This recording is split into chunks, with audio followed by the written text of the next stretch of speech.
Sound itu ternyata nggak asal bunyi gitu loh, nggak asal kenceng, nggak asal keluar suara, tapi ada dinamika-dinamika tertentu gitu.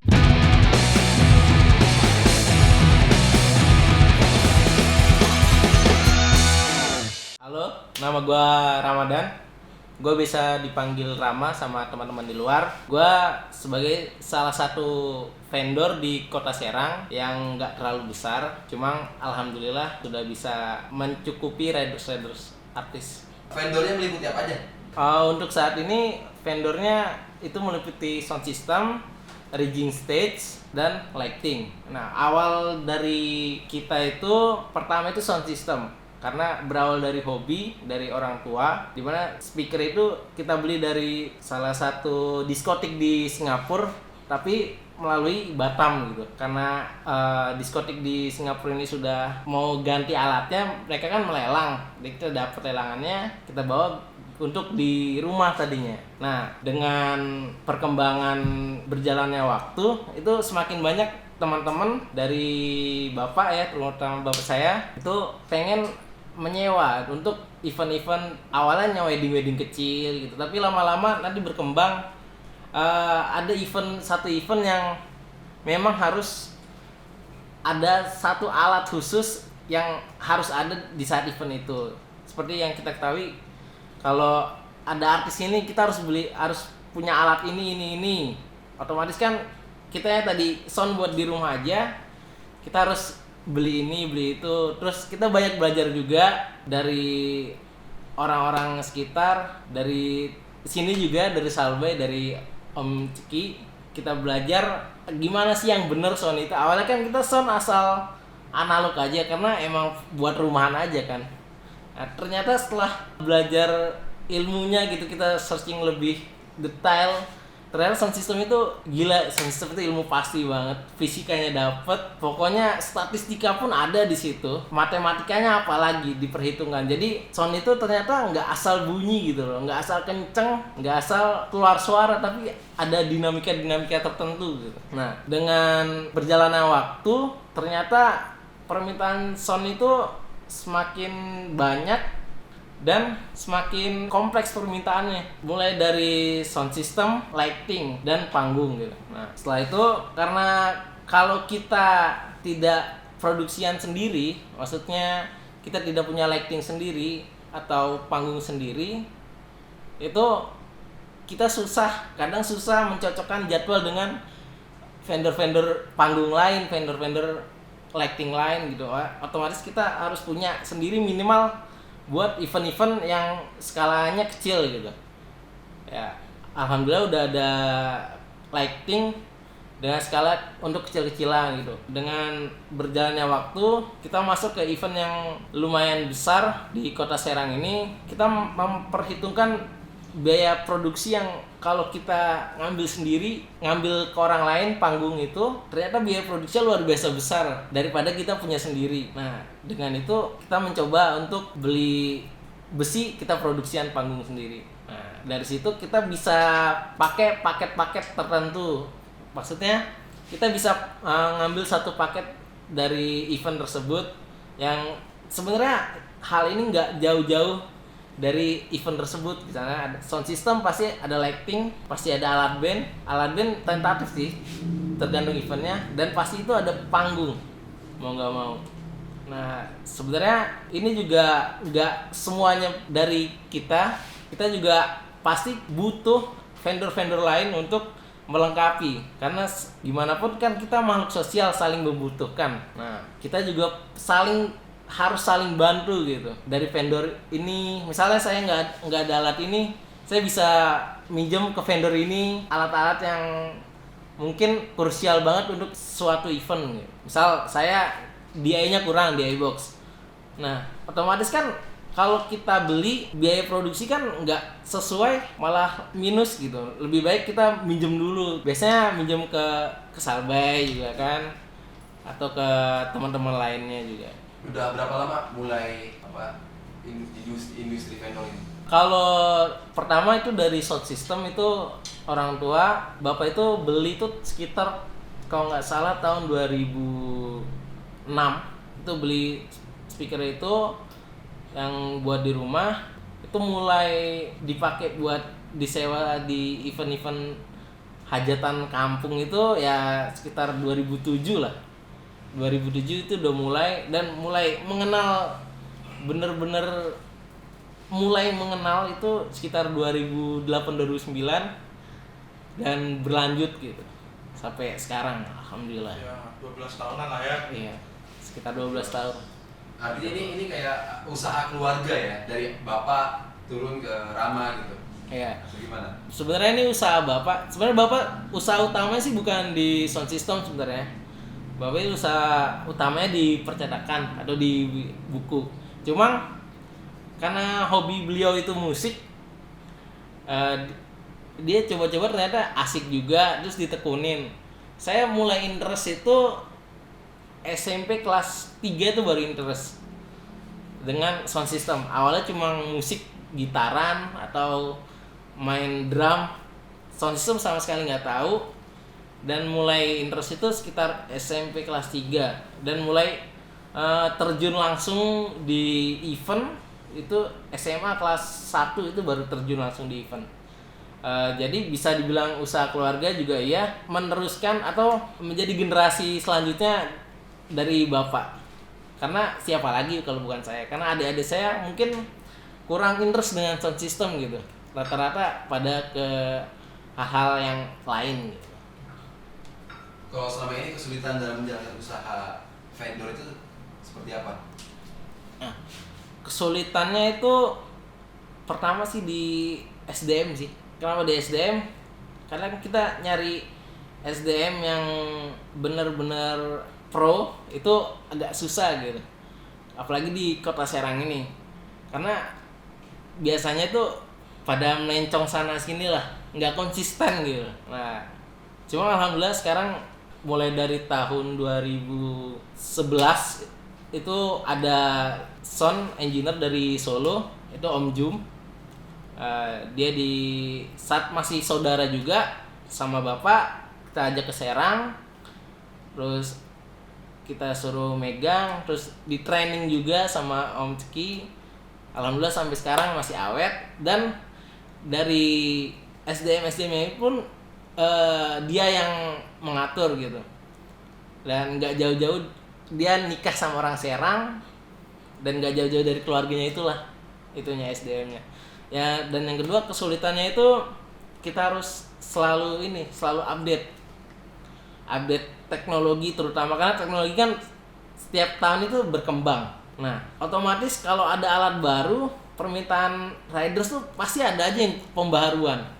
Otomatis kita kalau kita nggak ngikutin ya kita bakal ketinggalan, bakal kalah sama vendor-vendor lain. Kalau kita ketinggalan kita nggak akan bisa maju. Memang kalau bisa dibilang usaha sound system itu kalau nggak hobi bisa stres sih, soalnya dapat untung jadiin investment barang lagi gitu aja sih. Nah ini kan sudah dari tahun 2008-an gitu. Nah, selama ini mungkin paling banyak berkecimpung di jenis event apa sih? Mulai 2008 sampai 2010, 2009, 2010 itu memang kita intensnya rata-rata di hajatan ya, hajatan kecil-kecilan gitu ya, di kampung ke kampung. Cuma karena bapak banyak kenalan orang-orang dinas, mulai tahun 2010 itu udah mulai main di event-event yang medium lah, cuma nggak terlalu besar, yang kita artisnya pun cuma artis-artis lokal gitu. Dan 2010 juga, tangan 2010-2011 itu kenalan dengan salah satu perusahaan televisi lokal, itu Baraya TV ya. Alhamdulillah setiap tahun, setiap eventnya Baraya itu selalu dilimpahkan ke kita gitu. Mulai dari situ kita udah sadar akan ya kita harus berkembang gitu. Lalu setelah kita mempelajari, setelah kita tahu gitu kalau sound system itu ternyata wah bukan asal bunyi gitu, bukan asal kenceng, ternyata ada ilmunya tuh, bener-bener harus detail dan harus pasti gitu, nggak bisa main-main lah. Mulai dari situ kita udah memulai perubahan untuk pengen lebih update, pengen lebih maju, walaupun keterbatasan modal, ya kita usahainnya dengan nyicil barang sih. Awalnya kita hanya pakai mic yang KW gitu, yang murah-murah, harga-harga 100 ribuan, 75 ribuan pun dulu dipakai gitu. Tapi lambat laun kan dengan permintaan event harus ada mic ini, mic itu, kita yang vendor kecil gitu, ya mau nggak mau kita harus mengikuti. Karena rata-rata kalau di Serang permintaan dari klien itu macam-macam, tapi dengan budget yang seadanya gitu. Jadi kalau kita investment modal langsung besar, miliaran, wah kita bisa mati kutu di situ, mati ya. Nggak worth it. Jadi lebih baik kita nyicil, ya walaupun nggak wah gitu, seenggaknya kita memulai dengan sistem yang benar gitu. Walaupun masih belajar. Mensikapi kultur budaya itu baik dari penyelenggara, apakah pihak vendor itu harus tetap melengkapi dengan mereka tidak mau tahu, kita harus melengkapi, atau kita menuntut balik? Kan rata-rata vendor nggak berani tuh ke arah ke situ. Nah, untuk mensikapi hal-hal yang seperti itu gimana? Nah, ini sedikit permasalahan juga sih. Kalau penyelenggara khususnya di Kota Serang ya, mereka rata-rata nggak mau tahu. Cuma kadang kita minta, mereka kan kadang penyelenggara tuh ngasih budget ya seadanya gitu kan, dengan nggak mempertimbangkan resiko nanti di lapangan gitu. Kita kadang vendor kita kan sudah berlaku profesional dengan alat-alat atau riders permintaan yang sedemikian rupa, kita meminta markup budget atau markup harga, kadang mereka udah kewalahan duluan gitu. Jadi kesannya kita tuh dipaksa buat, ayo lu harus bisa nge-cover event gue gitu. Tapi kan kita juga mempertimbangkan biaya produksi. Kita punya kru, maintenance alat, belum biaya produksi lain-lain kayak transportasi, makan dan lain-lain. Dan mereka nggak peduli dengan itu gitu. Kadang kita markup harga sedikit aja, mungkin 2 juta, ataupun pernah ada event markup sedikit 1 juta atau 500.000. Oke, kita sebut nominal aja. Misalnya event saya nawar 15 juta untuk artis yang udah terkenal gitu, tapi ada aja yang nawarin gila-gilaan 7 juta. Jadi kita kalah di situ. Padahal ya balik lagi dari penyelenggara itu mungkin taunya ya pokoknya acara ini harus jadi gitu. Nah, untuk mensikapi pesaing bisnis dengan kultur yang ada di sini antar vendor khususnya ya, itu gimana cara mensikapinya? Ada orang banting harga, ada orang sekian, atau enggak ada orang dalam ya, khususnya nih orang dalam. Itu dengan ketentuan mereka, itu gimana cara mensikapinya? Kalau itu sih udah bukan rahasia umum lagi. Kalau di sini saya nggak tahu ya, di sini atau bahkan di luar, persaingan di sini kurang ini ya, menurut saya kurang sehat gitu. Ya ada yang sering banget kita kalah event, kalah proyek itu dengan budgeting harga yang gila-gilaan, bahkan nggak masuk akal gitu. Mungkin kita sudah menjabarkan spek-speknya ini itu, tapi si penyelenggara nggak mau tahu gitu. Untuk menyikapinya kita sih nggak mau ini ya, nggak mau permasalahkan lebih panjang. Kalau mau dengan harga sekian, yang penting kita tuh biaya produksi tercover, dan nggak mungkin dong nggak ngambil untung, walaupun untungnya sedikit, yang penting untung. Tapi kalau udah kita harus ngejatuhin harga gila-gilaan lagi, kayaknya nggak mungkin. Jadi lebih baik ya udah ambil aja yang itu gitu, kalau menurut Anda baik gitu kan. Cuma balik lagi harapan gue sih di sini pengennya vendor-vendor di Serang tuh menyatu gitu. Kadang-kadang masih banyak kayak egoisitas dari para vendor atau gengsi-gengsi yang besar gitu. Misalnya kita kurang, kalau vendor di sini menurut gue tuh masih kurang apa ya, kerjasamanya kurang oke lah. Misalnya kita harus minjem alat yang kita nggak ada tuh susah banget kayaknya. Sampai-sampai bapak itu paling males kalau minjem alat yang ada di Serang, tapi pasti susah dipinjamnya, pasti larinya kalau nggak Tangerang minjem ke vendor Jakarta gitu. Nah, Berarti susah untuk diajak kerjasamanya. iya susah banget. Kalau kamu ya. Harapan mensikapi itu, harapan yang sebenarnya itu pengennya seperti apa sih? Nah, harapan sebenarnya sih ya balik lagi kita tuh menyatu gitu. Para vendor, kita tuh bukan saingan. Kita tuh di sini ada untuk saling melengkapi. Maksudnya gini, kalau misalnya kita kan pasti pengen berkembang terus ya. Kita bisa bikin panggung atau apa. Kadang tukang panggung jadi gengsi gitu atau jadi sensi gitu kan. Pasti kan kalau misalnya kita ada beberapa event yang tanggalnya sama, otomatis kan kita gak bakal jauh-jauh nyari vendor teman untuk meng-cover event kita. Ya walaupun nanti kita bilangnya alat kita habis, kalau klien kita maksa biasanya, tapi kalau ada teman vendor yang open sama kita, ya pasti nggak jauh-jauh dari situ gitu. Kita nggak bakal ngambil jauh-jauh dari vendor-vendor Jakarta atau Tangerang.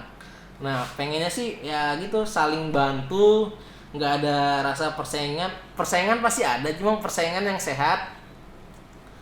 Dan yang terutama itu jangan jatuhin harga dah. Soalnya kalau udah gitu standar kita tuh udah jatuh banget kalau udah jatuhin harga. Kalau melihat ini soal harga tadi, artinya kan biasanya harga itu memang sudah ditentukan sama si penyelenggara, ya dong. Mereka sudah memplotting anggaran sekian. Nah kalau soal anggaran itu, edukasi si penyelenggara terhadap daya sewa equipment itu, nah ini seperti apa? Apakah memang mereka sudah mumpuni atau memang masih kurang soal edukasi equipment itu ya? Nah, ada beberapa penyelenggara yang sudah detail gitu dengan dia. Kalau yang udah detail, dia anggarannya bagus. Maksudnya anggarannya sesuai dengan apa sih yang dia mau gitu. Tapi kadang-kadang ya balik lagi ke event-event yang tadi gitu, penyelenggara tuh ya nggak peduli lah. Bahkan hajatan aja itu ada yang mau nyewa tuh 300.000 itu buat dangdutan segala macam, 300.000 sound system, 1 hari 1 malam full gitu kan. Nah ya penyelenggara banyak sih yang bagus gitu. Jadi dia tuh tahu, wah event ini nggak mungkin dong dengan harga sekian. Event ini butuh ini, wah harganya harus sesuai. Jadi komunikasi antara penyelenggara dan vendor tuh harus mantep lah gitu. Jadi nggak ada yang ditutupi juga. Jadi biar saling mengerti. Kalaupun emang kepepetnya itu ya mungkin bisa bicarain lagi atau dicincai lagi lah gitu. Setuju nggak sih kalau seandainya ada semacam edukasi atau seminar terhadap pihak-pihak penyelenggara event atau promotor gitu, khususnya di kota yang lo tinggal ini? Oke, gue setuju banget buat itu, untuk adanya seminar edukasi tentang penyelenggaraan event. Karena ya itu, kita nih kota Serang kadang dipandang rendah gitu sama kota-kota lain. Padahal satu provinsi, di nggak jauh-jauh, misalnya Tangerang, terus setiap ada event yang besar masuk ke kota Serang, pasti itu penyelenggara pasti dari luar. Terus vendor pasti dari luar. Kalau nggak Jakarta, Tangerang, Bandung, Surabaya, atau daerah Jawa Tengah. Nah, mungkin kan kalau dengan adanya edukasi yang baik gitu, apalagi kalau diterima baik oleh penyelenggara tersebut, pastikan ada perubahan, walaupun nggak bakal bisa cepat perubahannya, tapi pasti lambat laun tuh ada perubahan. Tapi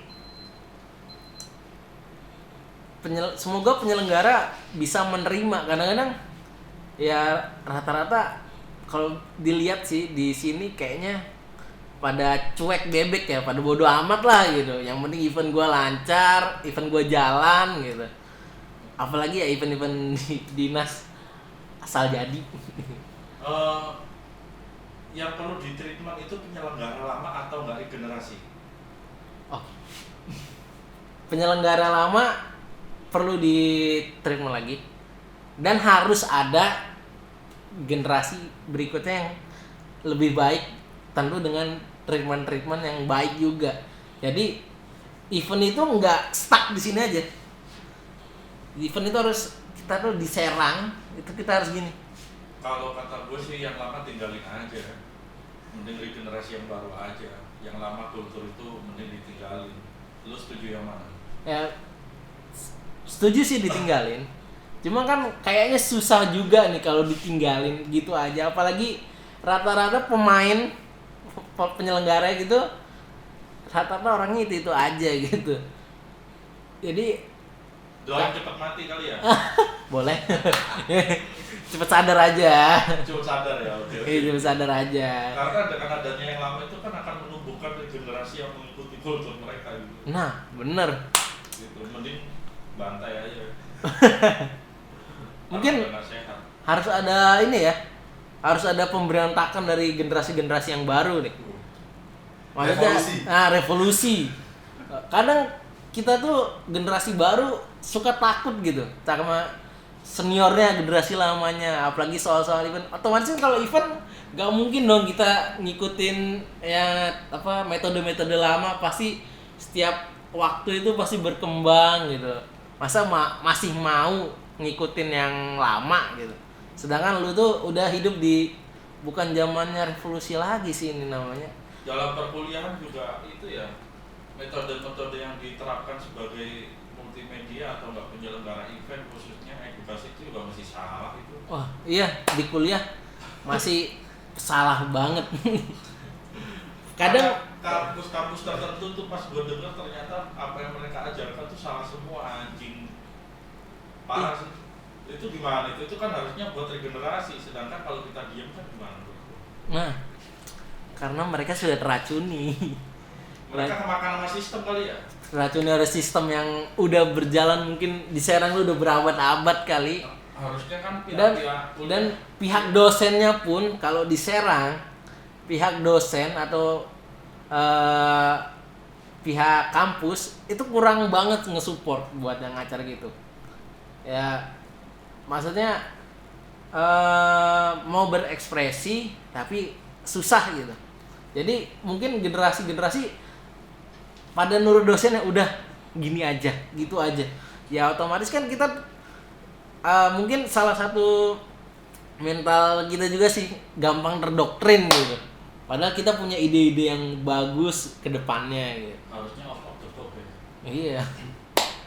Terus gimana sih lo nyikapinnya kalau orang pas lagi di event ternyata vendor tuh juga sebagai bagian dari IO, gimana tuh? Nah, ini rata-rata di Serang ya selalu menganggap vendor itu sebagai IO dan IO itu sebagai vendor. Vendor alat lebih tegasnya ya. Iya. Iya. Padahal kan itu beda gitu. Kalau vendor gitu kan kami cuma penyelenggara penyedia alat. Nah kalau IO mereka kan dari konsep, dari produksi, pra-event, sampai pre-eventnya pun mereka yang ngurusin. Tapi kadang di saat eksekusi lapangan justru yang dibantai habis-habisan orang vendor. Bukan job desk-nya orang vendor, tiba-tiba masuk deh job desk, masang spanduk gitu. Backdrop itu kan harusnya orang IO ya menurut saya, karena orang art lah, orang properti. iya, karena kita vendor kan kita nggak tahu konsepnya gimana. Harusnya IO itu punya tim produksinya sendiri, tim kre-nya sendiri, atau tim dekornya sendiri lah. Nah, tapi banyak banget sih yang menganggap kalau vendor itu IO gitu, padahal bukan. Ya seperti event-event di SMA, gue selalu bilang ke anak-anak OSIS, gue nih bukan IO, IO-nya itu kalian, gue cuma vendor. Konsep kalian yang kerja. Tapi kalau kalian butuh bantuan, misalnya masang-masang tapi tunggu kita selesaiin dulu yang urusan yang penting dulu gitu. Dan alhamdulillah sih OSIS yang biasa bekerja sama dengan kita, mereka bersikap lebih profesional gitu. Mereka menganggap mereka itu IO. Jadi gue ini cuma vendor gitu.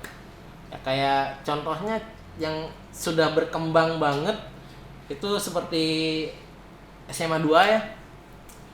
Dari dulu kita udah megang eventnya SMA 2. Gue selalu menegaskan kalau gue ini vendor, IO-nya tuh lo. Konsep semua ada di lo, gue nggak bisa ngatur, yang ngatur lo.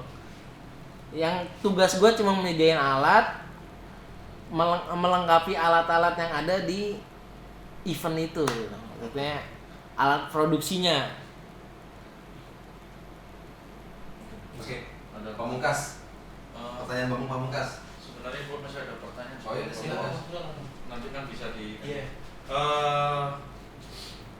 Kebutuhan equipment dalam vendor itu kan kita harus update ya teknologi ya. Iya.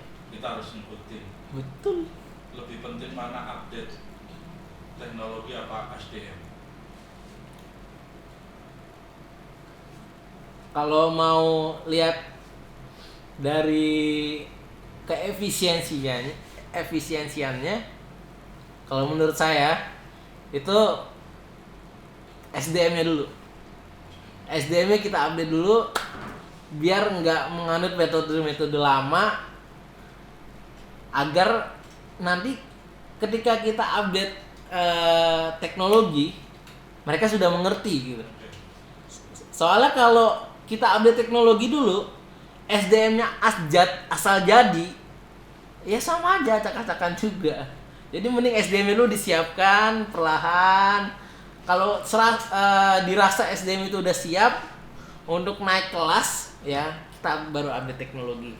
Mensikapi dengan kebutuhan SDM yang lebih unggul itu kan tujuan utama ya bagi vendor ya. Berarti lah di tahun 2021 ke depan itu kan SDM itu kan harus mempunyai license. Nah, untuk hal-hal yang seperti itu, pergerakan apa sebagai vendor itu tuh tuntutan itu gitu? Apakah lo mesti nyekolahin lagi si SDM itu atau enggak, seperti apa gitu? Kalau gue sebagai vendor menanggapi ini ya sangat baik sih. Dengan adanya lisensi gitu, otomatis band-band luar negeri mungkin ya, dia nggak akan bisa seenaknya gitu, seenak godelnya gitu. Kalau kita tuh, wah ini gue nih, Indonesia tuh udah banyak profesionalnya loh gitu. Untuk menurut gue, kalau gue sendiri masih perintis ya, nggak besar, tapi yang nggak kecil juga, sedang-sedang lah. Mungkin nanti lambat laun SDM mungkin akan diperbaiki terus menerus. Cuma Om Jum ini kemauan belajarnya sangat tinggi, sangat tinggi. Tapi kadang-kadang dia masih ada metode lamanya yang dia gunain gitu. Cuma ya mungkin kita cuma bisa wajar gitu kan. Nah, Mungkin kalau untuk sekolah mungkin kedepannya bakal ya gitu. Cuma dengan generasi yang baru, Om Jum juga udah agak tua gitu kan.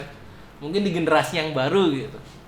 Tapi ya Om Jun juga mungkin bisa kali ya dapat ya, maksudnya sedikitnya metode-metode yang upgrade juga lah, maksudnya dari sisi lesson gitu ya. Iya, Om Jum bisa banget sih. Dia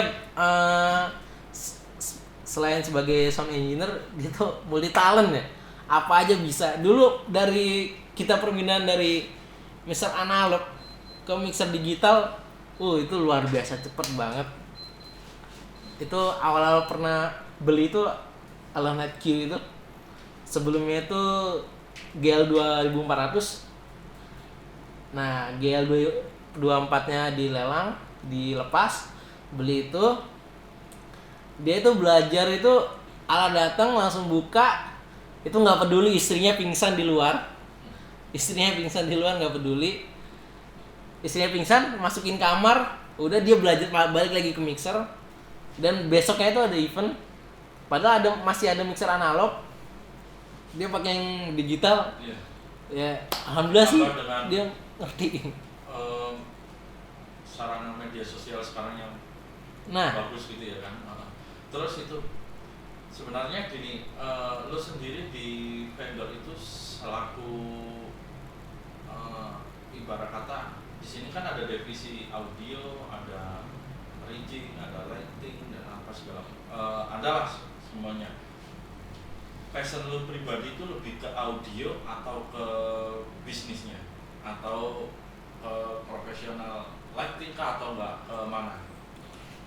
kalau interest ke guanya itu mungkin lebih ke audio ya, karena mungkin gue juga orang yang hobi akan musik, tapi juga menjurus ke bisnis juga.